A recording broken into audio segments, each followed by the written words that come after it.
Hey, hi, hello! In this video, I'm going to show you how to craft a funny fuzzy cat family. Let me show you at first which materials I use for this craft. I used some really fuzzy yarn with long fibers. With the beads, I'm going to create the eyes and the noses of the cats. I recommend some good glue that dries transparent. A cup or a glass of water, some very thin wire pliers and some scissors. Ideally scissors for the wire and some special scissors for fabric. I used tiny craft bottles in which the cats are going to squeeze themselves, but it can be any jar you want. With some oven baked clay, a silicone brush and a dotting tool, I'm going to form tiny toe beans. I also used acrylic paint and a brush to paint the paws, and with the ink pen I'm going to paint the pupils onto the eyes. Tissue paper is always necessary for all the mess that can happen. I also used a box cutter to slice the clay in tiny parts, for example. Okay, that's it. Let's begin. At first I needed the oven baked clay to make it usable. I wanted to create some tiny toe beans that should push from the inside against the jar.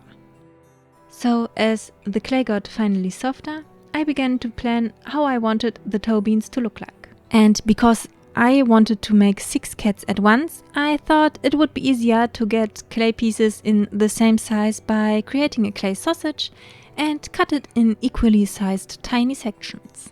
Then I rolled these pieces into tiny balls that should be the tiny toe beans. 3 of them combined to a bigger ball should become the paw pad.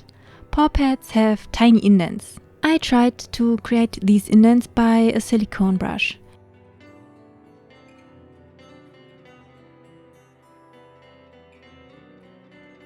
Usually cat paws have 4 tiny toe beans, but I chose to create just 3 of them to make them appear a little bit more comic-like. As a last step to create a paw, I form a flat piece of clay on which I stick the beans onto. And this is how one of the paws looks like. Since I wanted to create 6 cats in 6 jars, I create 24 paws in total. Yeah, I thought I wanted to try to make a tiny cat head out of clay as well, but I think it turned out like a head of a bulldog. So I just made this one. That is a sheet of baking paper there. I put everything carefully on it and baked everything for 30 minutes in the oven.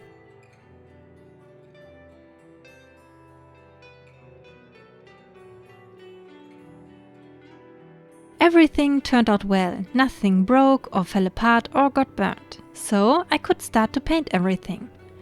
These paint tubes, eh? Nearly each time I need tongs to be able to open them.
this is how they turned out.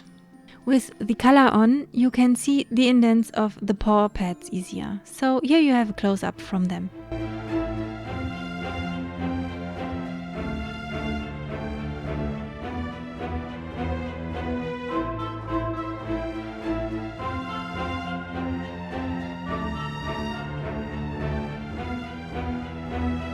Yeah, the cat bulldog is a failure, I would say. I chose to not use it for this project anymore. Although I think its snail-like neck is kind of funny. It reminds me of a long Furby a little bit. Yeah, no, won't use it anymore. So, moving on to the next step. I was not sure how to apply the paws into the glasses at first. So, I tried to glue them on a string of fur at first. I kind of like that it looks like a caterpillar with cat paws now. Caterpillar.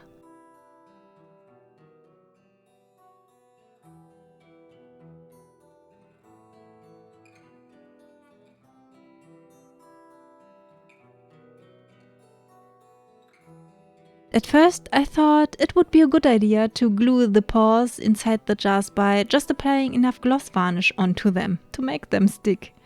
Although it looked fine at first, well, I noticed that it looked like milk inside, but I thought, well, if it dries, it will become see-through like many varnishes do, right? So I put every paw with the varnish inside the jars. But let me tell you, that was a bad idea. While that should dry, I started to paint the eyes. I chose some beads that I liked and just painted a big black dot on all of them.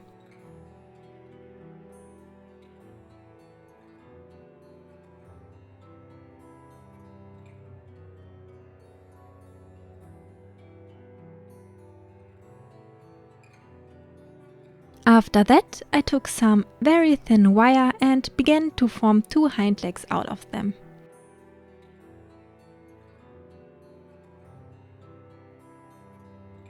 Ah, there you can see that the varnish looks milky inside the jar. By the help of the jar, I figured out how big I wanted the legs to be and how they would hang out there.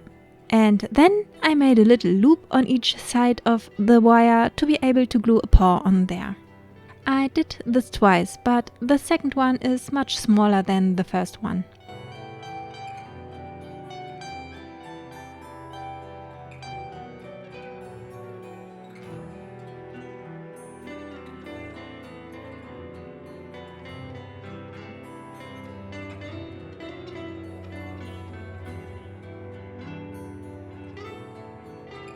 I waited 2 days for everything to dry completely, but as I mentioned before, the varnish didn't dry transparent. It stayed milky. That is because I used too much of it at once.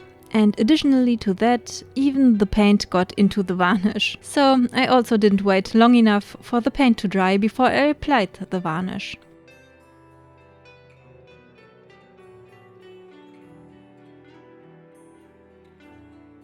This one looks the worst.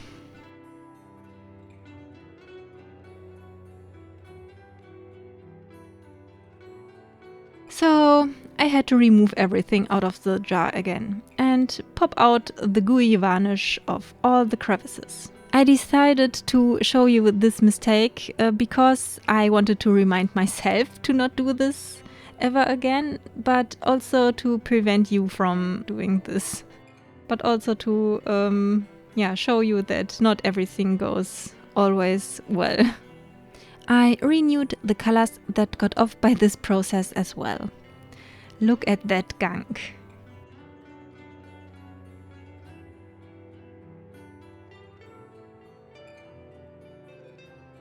Okay, next try.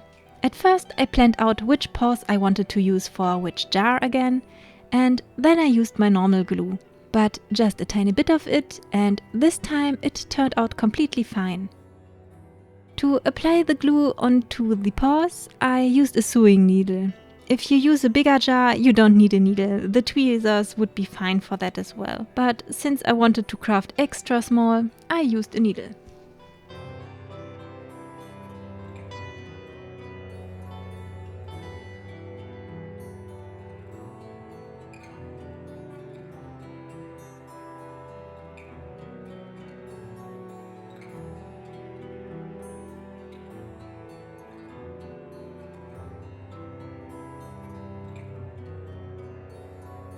Finally, I could get to the fur.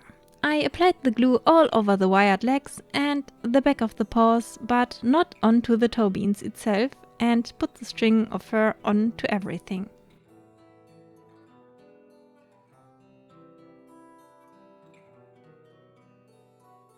I cut the overlapping parts away and trimmed the puffy parts that are too puffy. I did the same to the tiny legs off camera. Then there came the time of the eyes again. Off camera, I painted some white dots on top of the black pupils to make them appear more alive. And then I threaded a very thin wire through the eye beads and glued some of the fur string all around them and trimmed the overlapping fur again.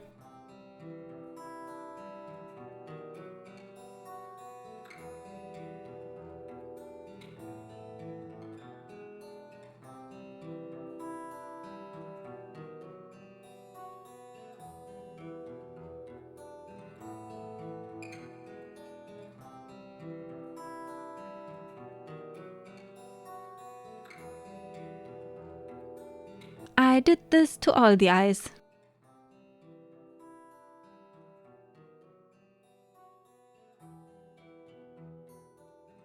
After that, I just stuffed the fur strings inside the first bottle until it was completely filled. If you don't want the stripe to be seen on which the fuzzy parts of the string are attached, you can simply glue them together at the stripe parts and they will still fit inside the tiny bottles.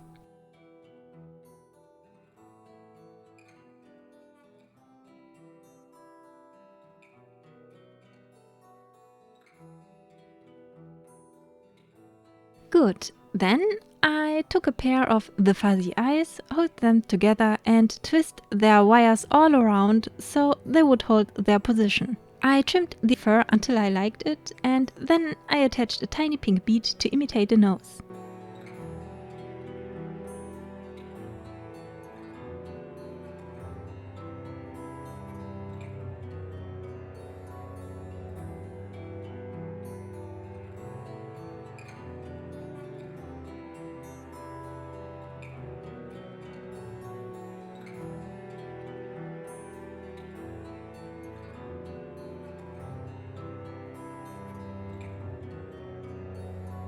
I also glued some of the fur that I previously cut in a triangle form onto the head again.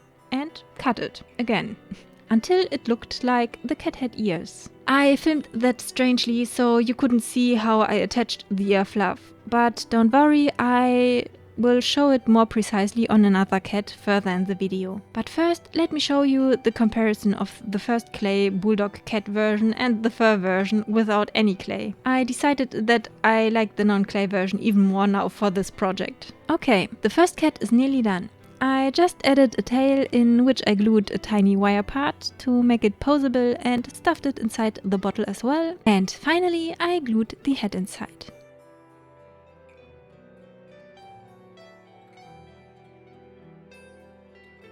You can call it finished at this point, but I thought I wanted to add some accessory to the bottle. So I just tied a tiny bow with a tiny bell around the neck of the bottle. So the first kitty is done, the others will follow. Well, I made two versions without looking hind legs. One version with eyes and one without. I think both is possible. Since this is a very fluffy breed, it is easy for the face to get completely lost in the fur by squeezing into things. So yeah, that's that.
So here on this cat you can see a little bit more in detail how I added the ears to the head.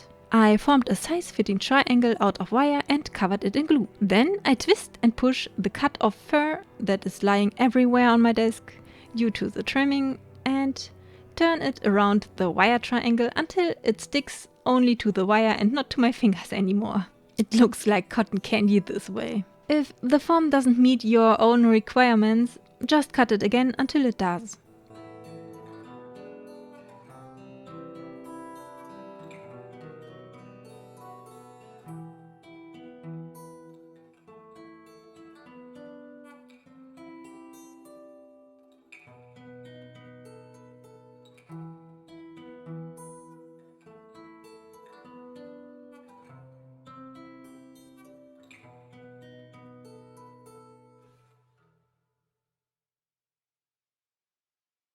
Since I have made one of the bottle cats without visible eyes, I had one pair in reserve. I decided to make a mini cat out of it. The leftover paw I didn't use though. This kitty is kind of my favorite because he looks more like a fantasy creature than a cat and because he has a tiny tongue out of felt sticking out of its face.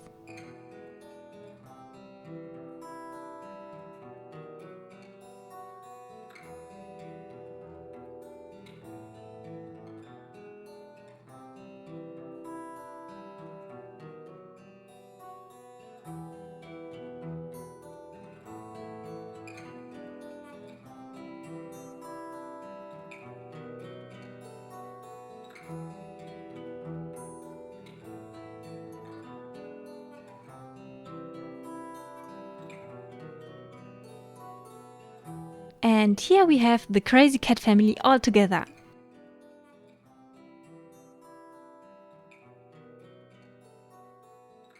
So, and that's it for this video. I hope you liked what you've seen and that you feel inspired to create your own cat family now. Till the next video, bye!